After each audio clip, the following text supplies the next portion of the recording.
In this day and age, this should not be happening. I hope that what I went through and what I prevailed in will help other females in law enforcement if they're going through this.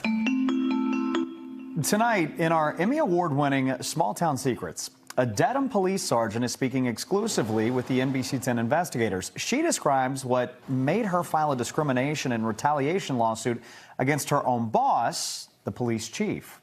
Her allegations resulted in a 7-figure taxpayer settlement before the case even made it to a jury. And tonight, our NBC 10 investigator Ryan Kath reveals why. The only way I can describe it is like they're clipping your wings. They know you can see it. They know you're more than capable of obtaining it, but they'll do everything in their power to stop you from getting there. Marissa Holland describing her 4-year legal battle against the town of Dedham and the police department where she's worked for more than a decade. Holland grew up in Dedham and wanted to follow in the public service footsteps of her late father, a Vietnam vet who enlisted in the Marines. It was a dream when her hometown department came calling in 2011. I loved it. I always tried to advance, take a lot of courses and trainings. On 2 occasions, Holland says her supervisors nominated her for Officer of the Year recognition. And when 2 openings surfaced for sergeant positions, Holland says she studied up and took the civil service promotional exam in 2020. I ended up second on the list. So how'd you feel about your chances? I felt great. You know, I was very proud of my score. I'm thinking, this is it. This is going to be the time when I get my promotion that I've been seeking for so long. What happened? I received a call from the chief of police saying they were going to promote one of the males that had scored less than me. Holland says she immediately challenged getting passed over in an appeal before the Massachusetts Civil Service Commission. She prevailed and eventually received that promotion to sergeant. But through that process, she also decided there was enough evidence to pursue a lawsuit for gender discrimination. What do you think made it rise to that level?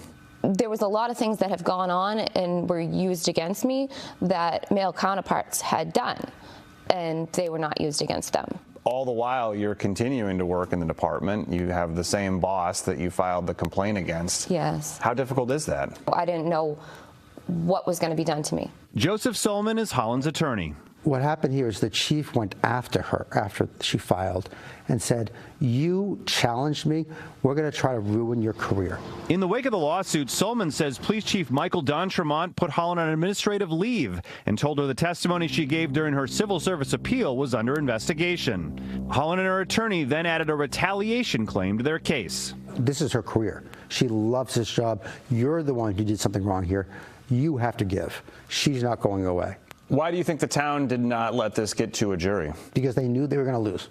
Just weeks before the case was scheduled for trial last month, court records show the sides reached a settlement, a $1.3 million judgment against the town. It's great to know that the right thing's being done, but at the same time, what's changed? I don't know.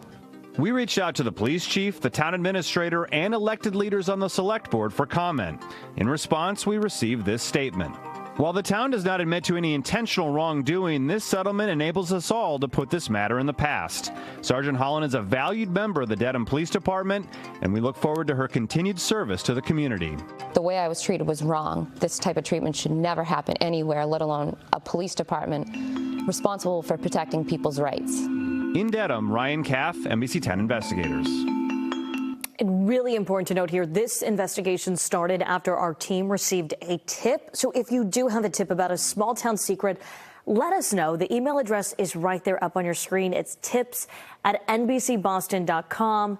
Again, email us if you have a tip you'd like us to investigate.